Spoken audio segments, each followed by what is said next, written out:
మట్టి బొమ్మ పట్టుదలే ఉంటే కాగలడు మరో బ్రహ్మ కృషి ఉంటే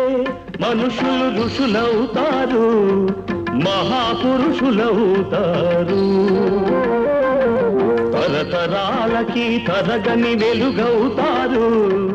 ఇలా వేడుకులవుతారు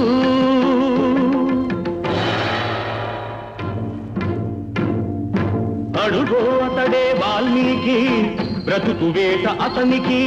అతి భయంకరుడు యమకింకరుడు అడవి జంతువుల పాలికి అడుగో అతడే వాల్మీకి పాల పిట్టల జంట వలపు తేనెల